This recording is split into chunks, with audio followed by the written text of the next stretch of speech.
అందరికీ నమస్కారం అండి. భగవద్గీత 4వ అధ్యాయము జ్ఞానయోగము 6వ శ్లోకము. అజోపి సన్న వ్యయాత్మా భూతానామీశ్వరోపి సన్ ప్రకృతిం స్వామధిష్టాయ సంభవామ్యాత్మమాయయా. 6వ శ్లోకం. అజోపి సన్న వ్యయాత్మా భూతానామీశ్వరోపి సన్ ప్రకృతిం స్వామధిష్టాయ సంభవామ్యాత్మమాయయా. శ్రీకృష్ణ పరమాత్మ అర్జునుడితో ఇలా చెప్తున్నారు. నేను ఈ అనంత విశ్వంనకు అధిపతిని. నాకు పుట్టుక చావు లేదు. ఈ ప్రకృతి నా స్వాధీనంలో ఉంది. అయినా నా మాయాశక్తితో నేను పుడుతున్నాను, మరణిస్తున్నాను.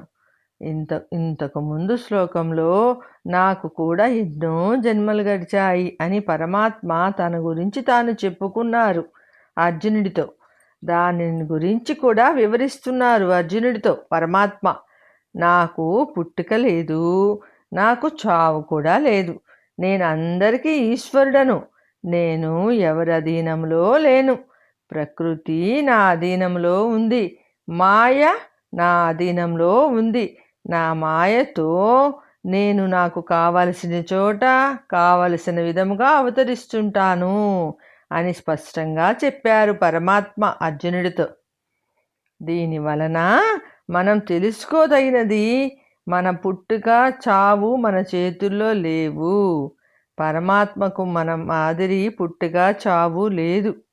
వయసుతో వచ్చే మార్పులు లేవు. ఆయన ఇష్టం వచ్చినట్టు పుడతాడు, వచ్చిన పని అయిపోగానే వెళ్ళిపోతారు. మనకు ఆ స్వతంత్రత లేదు. మన చావు పుట్టుకలు మన ప్రారబ్ధాన్ని బట్టి వస్తున్నాయి. ఇదే ఆయనకు మనకు ఉన్న తేడా, నరనారాయణులకు ఉన్న తేడా. కాబట్టి కృష్ణుడు వసుదేవుని కుమారుడు. నందుని ఇంట్లో పెరిగాడు. గోపికలతో రాసలీలలు చేశారు. 8 మందిని పెళ్లి చేసుకున్నారు పరమాత్మ అని మాత్రమే మనం తెలుసుకుంటాము. కానీ కృష్ణుడు జగద్గురువు. వేదములు, ఉపనిషత్తులు, యోగ విద్యా సారమంతా భగవద్గీతగా మనకు బోధించారు అని గుర్తుపెట్టుకోవాలి. కానీ ఆయన చేసిన మహిమలు లీలలు కాదు. ఇక్కడ మరొక విషయం గురించి చెప్పారు పరమాత్మ. ప్రకృతిం స్వాం అధిష్టాయ అంటే ప్రకృతి అంటే మాయ నా ఆధీనంలో ఉంది.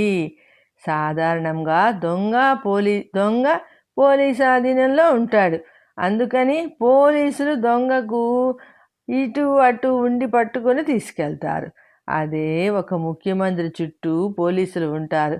అంటే ఆయన గొప్ప దొంగని కాదు. ఆ పోలీసులు అందరూ ముఖ్యమంత్రి ఆధీనంలో ఉంటారు. అలాగే మనమందరము మాయ ఆధీనంలో ఉన్నాము. కానీ మాయ పరమాత్మ ఆధీనంలో ఉంది. అంతే తేడా. కాబట్టి మనం మాయ అధీనంలో ఉండి పుడుతూ చస్తూ ఉంటాము. కానీ పరమాత్మ మాయను తన అధీనంలో ఉంచుకొని తన ఇష్టం వచ్చిన చోట ఇష్టమైన రూపంలో అవతరిస్తూ ఉంటాడు పరమాత్మ. మరి ఈ పరమాత్మకు వేరు పని లేదా? ఎందుకు అవతరిస్తున్నాడు, ఎందుకు వెళ్ళిపోతున్నాడు అని మనకు సందేహం రావచ్చు. దానికి సమాధానమే ఈ శ్లోకము. నెక్స్ట్ 7వ శ్లోకంతో కలుసుకుందామండి.